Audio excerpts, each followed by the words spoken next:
Definición de conjuntos. Definir un conjunto es indicar cuáles son sus elementos.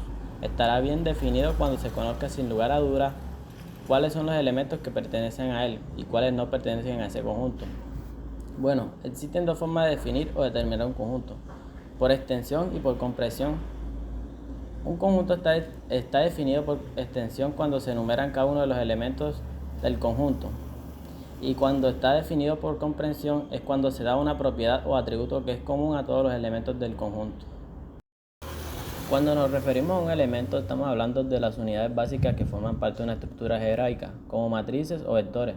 Un ejemplo de esto sería, si estamos trabajando con una matriz, cada uno de los números individuales en esa matriz sería un elemento.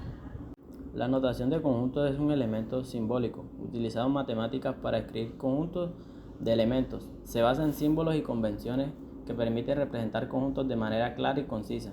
Y la forma básica de la notación de conjuntos implica el uso de llaves para rodear los elementos del conjunto, y también separado por coma. Bueno, existen dos tipos de conjuntos, que son los conjuntos infinitos. Estos se pueden contar o enumerar todos sus elementos. Un ejemplo de esto sería los meses del año y los números naturales menores que 15.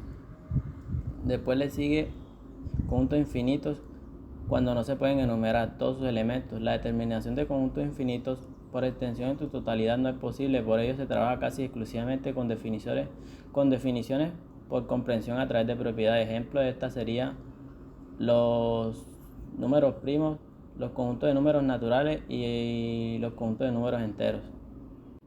Mi nombre es Luis Galarcio y hoy le vamos a hablar sobre operaciones básicas de un conjunto. Unión o reunión de conjuntos. La unión o reunión de conjuntos A y B es el conjunto formado por los elementos que pertenecen tanto a como a B, es decir, los elementos pertenecen al menos a alguno de dichos conjuntos, A o a B, en un conjunto referencial o universal. Propiedades de la unión. Idempotencia, que sería A unión de A igual a A. Asociatividad, A unión de B por unión de C igual a A intersección por B unión C. Conmutatividad, A unión de B es igual a B unión de A. Ley de cierre, A unión de B es un conjunto único. Elemento neutro, corresponde al conjunto vacío. La propiedad que caracteriza a los elementos del conjunto unión es: si A es subconjunto de B, su unión es igual a B. Intersección de conjuntos. La intersección de dos conjuntos A y B es el conjunto formado por los elementos comunes A y B, es decir, los elementos que simultáneamente pertenecen a A y B. Es un conjunto referencial o universal. Propiedades de la intersección. Idempotencia, A intersección de A es igual a A. Asociatividad, A intersección de B por intersección de C es igual a A intersección por B intersección de C. Conmutatividad, A intersección de B es igual a B intersección de A. Ley de cierre, A intersección de B es un conjunto único. Elemento neutro, corresponde al conjunto universal. La propiedad que caracteriza a los elementos del conjunto intersección es la de pertenece simultáneamente a los conjuntos intersectados y se establece a través de una conjunción. Si la intersección de dos conjuntos es el conjunto vacío, se dice que esos conjuntos son disjuntos. A y B son conjuntos disjuntos. La propiedad de la diferencia. La propiedad que caracteriza a los elementos del conjunto diferencia es la de pertenecer solamente al conjunto A y se establece a través de una conjunción. No es conmutativa, no tiene elemento neutro, no es asociativa. Si A es con subconjunto de B, su diferencia es igual. Si dos conjuntos son subconjuntos de un tercero, su diferencia también es subconjunto de él. Complemento de un conjunto. El complemento de un conjunto dado A, ubicado dentro del conjunto referencial o universal, es el conjunto formado por los elementos de U que no pertenecen o están en A. Propiedades del complemento. La propiedad que caracteriza a los elementos del conjunto complemento es la de pertenecer a U y no pertenecer al conjunto A, y se establece a través de una disyunción. Uno de los ejemplos sería el complemento del conjunto de los números naturales pares.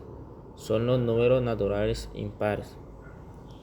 El complemento del conjunto de números racionales en el conjunto de números reales. Conjunto universal es el conjunto de los números irracionales. Producto cartesiano.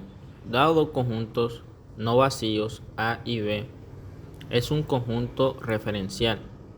Se denomina producto cartesiano A por B al conjunto formado por todos los pares ordenados A y B, cuya primera componente o coordenada pertenece al conjunto A y la segunda componente o coordenada pertenece a B. Dejando las propiedades del producto cartesiano. Diagrama de Venn son las representaciones visuales de los conjuntos. Se les denomina diagramas de Venn a este respecto. Los conjuntos universales o referenciales suelen representarse utilizando un rectángulo y los conjuntos por óvalos o elipses cerrados o recintos cerrados. Un ejemplo serían las figuras pueden colocarse o no. Por lo regular en las representaciones se obvia al conjunto universal y solo se representan los conjuntos. La definición de un subconjunto sostiene que solo algunos de los elementos de otro conjunto más grande denominado conjunto principal. Formalmente, si todos los elementos de un conjunto A también están en otro conjunto B, entonces A es un subconjunto de B, lo que se denota como A subconjunto de B. La definición de un subconjunto propio es un conjunto que contiene algunos pero no todos los elementos de otro conjunto más grande. Formalmente, si todos los elementos de un conjunto A también están en otro conjunto B y además hay al menos un elemento en B que no esté en A, entonces A es un subconjunto propio de B, de lo que se denota como A subconjunto propio de B. Bueno, en resumen, un subconjunto propio es un subconjunto que comparte elementos con otro conjunto pero no es igual a ese conjunto.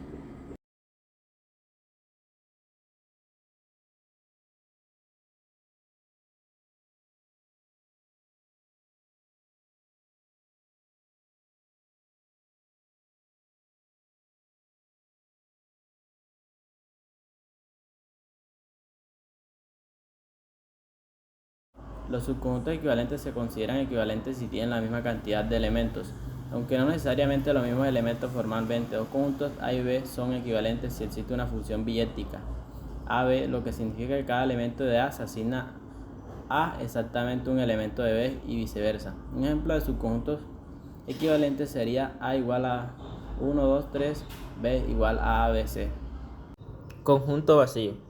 Es un conjunto que no tiene ningún elemento, es decir, es un conjunto cuya cardinalidad es cero. Conjunto universal. Es el conjunto que contiene a todos los elementos relevantes, considerados en un problema o contexto particular. Es como el conjunto de referencia, que abarca todos los elementos posibles de interés en una situación dada.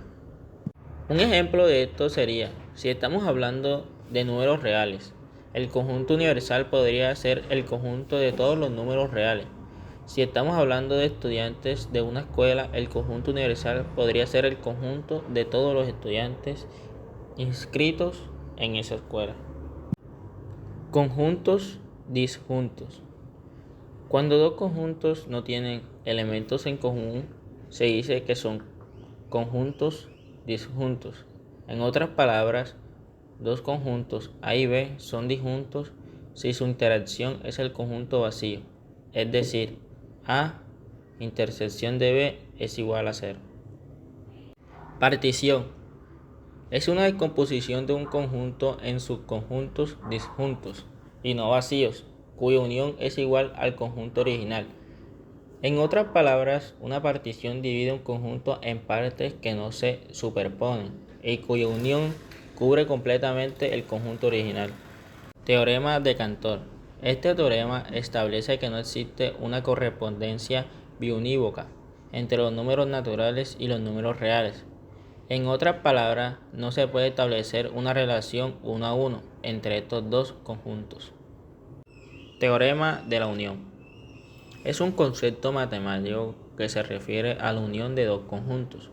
La unión de dos conjuntos es la colección que tiene por elementos a los elementos que pertenecen al conjunto o al conjunto o a ambos.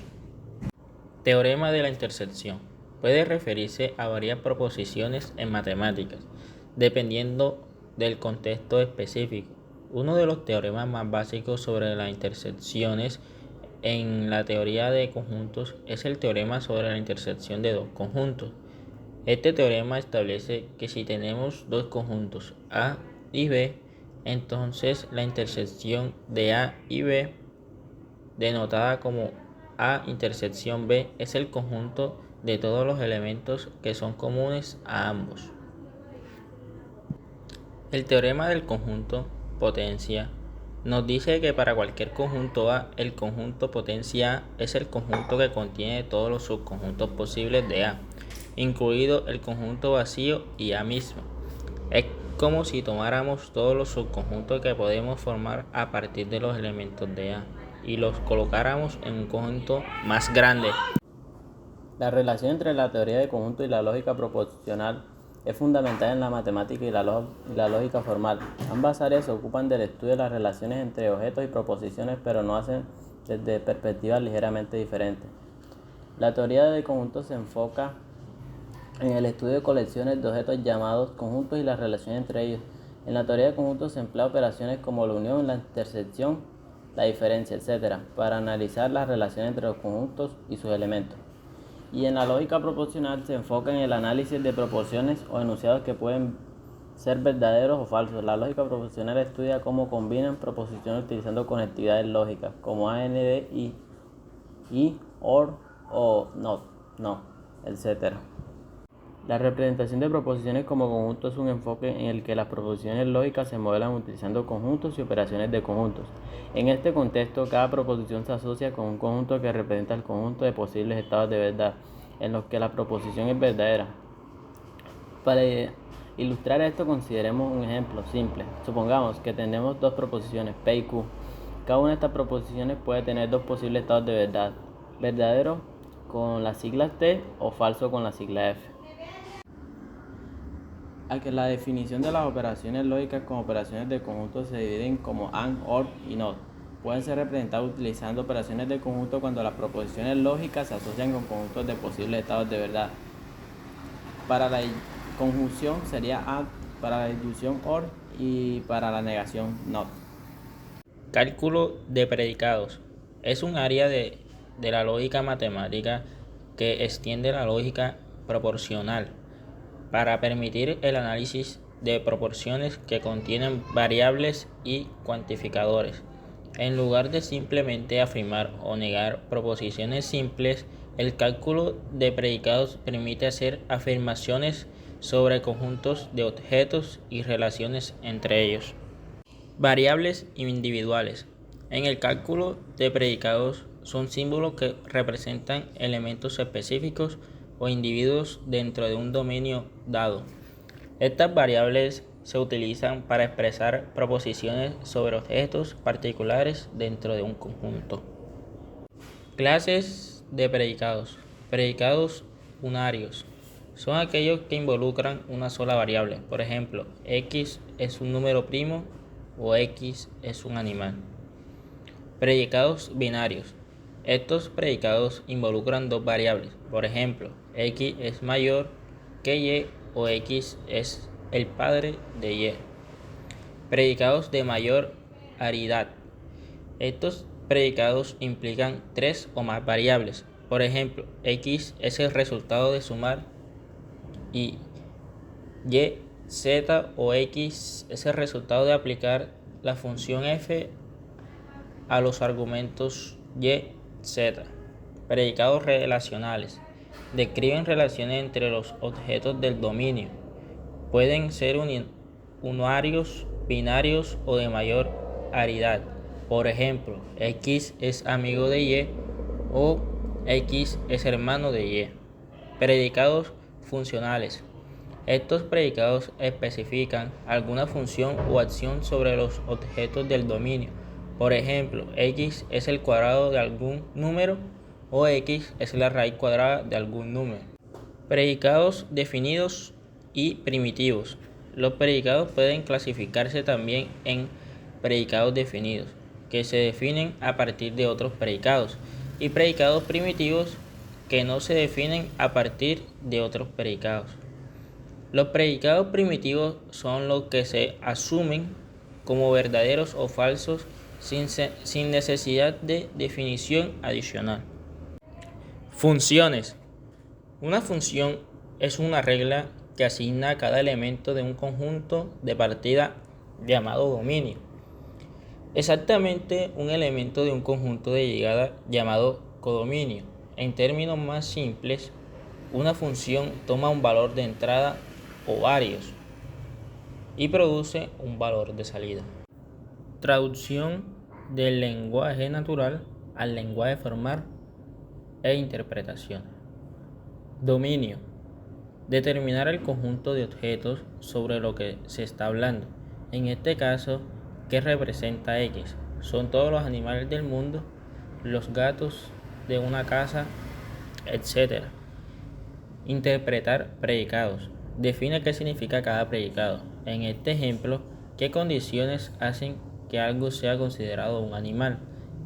¿Y qué condiciones hacen que algo sea considerado un gato? Verificar la veracidad. Evalúa si la oración es verdadera o falsa, dadas las interpretaciones de los predicados y cuantificadores, teniendo en cuenta el dominio especificado. La definición de valoración es una asignación de valores de verdad a las variables proporcionales o las variables cuantificadas en una fórmula lógica. Para las variables proporcionales, esto implica asignarles o bien el valor de verdad verdadero en sus siglas B o falso en sus siglas F. Para las variables cuantificadas en la lógica de predicados, una valoración asigna elementos del dominio a esas variables. La definición de satisfacibilidad. Una fórmula lógica e insatisfacible si exige al menos una valoración para las variables en la que la fórmula sea verdadera. En otras palabras, una fórmula es insatisfacible si hay una interpretación o asignación de valores de verdad a sus variables que hacen que la fórmula sea verdadera. Equivalencia lógica. Dos fórmulas lógicas son equivalentes lógicamente si tienen el mismo valor de verdad bajo todas las valoraciones posibles, es decir, que si para cualquier valoración de las variables ambas fórmulas tienen el mismo valor de verdad. Definición de verdad. En el contexto de la lógica, una fórmula es verdadera si su valor de verdad es verdadero bajo una valoración dada. Esto implica que, dado una asignación de valores de verdad a las variables de la fórmula se evalúa como verdadera. Por el contrario, si la fórmula se evalúa como falsa bajo alguna valoración, esto se considera falsa. Los cuantificadores son términos utilizados en lógica y matemáticas para expresar la cantidad o el alcance de una proporción. Hay dos tipos principales de cuantificador: el cuantificador universal y el cuantificador existencial. La equivalencia entre cuantificadores se refiere a la relación entre una afirmación cuantificada universal y su contraparte existencial y viceversa. Muchas gracias.